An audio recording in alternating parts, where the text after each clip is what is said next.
events that led up to the 1947 incident. It's rather peculiar because there is a lot of erratic movement on the radar screen, and this called our attention that maybe we better monitor those screens. They sent some of us to Alamogordo, the White Sands, to the blips on the screens. The blips were just dancing from one end of the screen to the other, and then all of a sudden there was kind of a flash, and it just disappeared.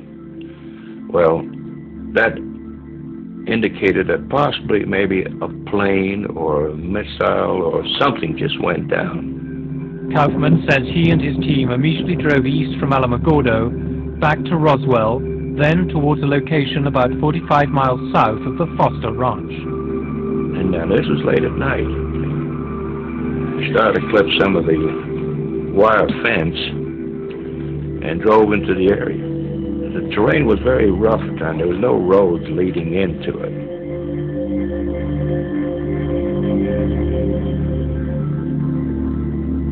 We saw this glow of light, just this kind of a halo of a light, just kind of beaming out. We got to, I guess, maybe 200 yards, maybe 300 yards from where it was. And we learned right then and there it wasn't a plane, it wasn't a missile, it was kind of a strange-looking craft that was embedded in the arroyo. See? The size of the craft, I would say possibly maybe around 20, 25 feet in length, and it was open and kind of halfway, and one body was thrown up against the wall of the arroyo. The other one was half in and half out of the craft.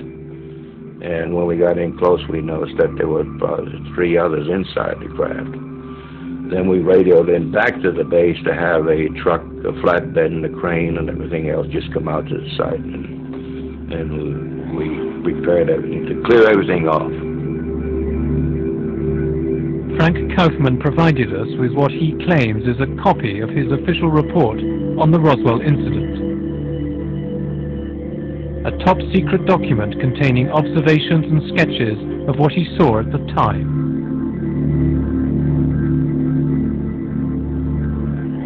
We saw panels of controls. We couldn't make them out. They were writings. We didn't know what it. We couldn't decipher it or anything of that nature. And the underbelly of the craft had a series of cells, quartz-type cells, sort of glass-looking cells, arctic in shape.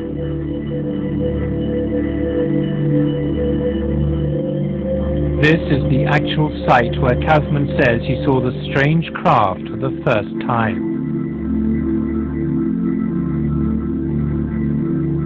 This is an artist's impression of the aliens based on Kaufman's own descriptions.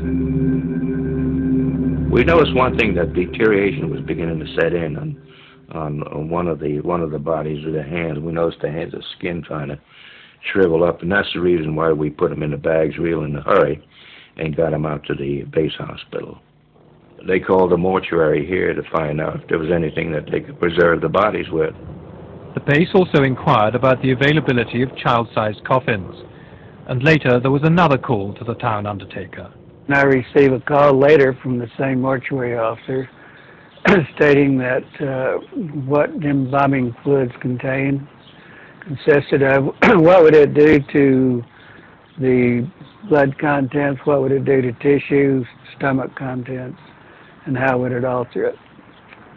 And I informed him what the answers that he wanted. Glenn Dennis also had the ambulance contract to ferry any injured servicemen to the base. That same day, he took an airman to the hospital and was amazed to find himself being roughly escorted off the base by military policemen who told him he had no right to be there. As they were taking me out, there was a door that was open over to the left, and there was a nurse coming out that had a towel over a portion of her face, and she looked up and she recognized me, and she said, "Glenn, get out of here." get out of here as fast as you can. You're going to get in a lot of trouble. Then the next morning, she called me about 10 o'clock or so and said that she would like to see me, that we had to talk. And so I met her out at the officers club that morning. And she was already there when I arrived at the officers club. She was very upset, still crying, very hysterical. Then she told me what happened about going into this room. These doctors were there, and there was some 2 hospital gurneys there with the crash bags. One crash bag was 2 very small mutilated bodies. The other one, there was a very small body in a crash bag, but hadn't been mutilated as much as the others. And she told me the reason what they wouldn't let her out because they wanted her to write down what they were examining. And that's what she was doing. And they all became very ill. They said that the smell, and it was a very toxic smell, and they just couldn't breathe and get their breath, and they had to get out. This is Hangar 84, and this is where the craft and the bodies were actually brought into this hangar, but there was a lot of activity in this area here. And inside the hangar, right above on top, there was this large spotlight which was shining down on the craft, and also the bodies were laid out. There were 5 of them. And there was a cordon of military police around the area to keep people getting too close. There were other witnesses to the strange events at Hangar 84. I had security clearance, so I told him I came over there to pick up Lieutenant Governor Joe Montoya. He was at the hangar. Joe Montoya, Lieutenant Governor of New Mexico, was at the base campaigning for re-election. Outside Hangar 84, Ruben and Naya was waiting to pick him up. So the APs just lead us over there, you know, and then, but they didn't park close to the hangar. They parked about a half a block away. And I says, what the hell's going on, you know? And then when they went over, I moved a little closer, and that's when the big hangar was open. So I came out. He says, let's get the hell out of here. He says.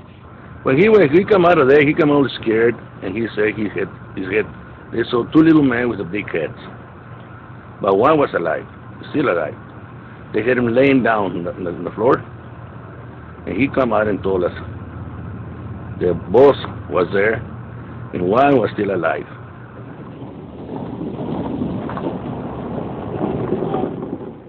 There were other witnesses with strange reports of aliens. Fireman Dan Dwyer told his daughter Frankie what he had seen. He said it did not come from this world. It did not look like anything he had ever seen. And he said there were little people out there. And Mother asked him what he meant by little people, and he said they weren't human people, but they were little people. He said there were 2 that were already dead when they got there, and they were put into body bags. And I don't know if the one that was still alive had put them into the bags or if someone assisted at the time. There was one that was still alive and was walking around. At the sheriff's office, Sheriff Wilcox's wife later told her daughter what had really happened.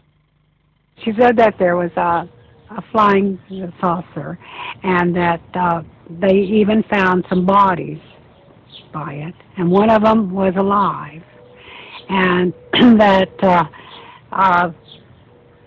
the Army, Air Force had come and threatened my father and his family to not mention anything at all about it. According to Frank Kaufman, the debris and bodies were flown to Air Force Intelligence Headquarters at Wright Field, and another consignment was sent to Andrews Air Force Base in Washington.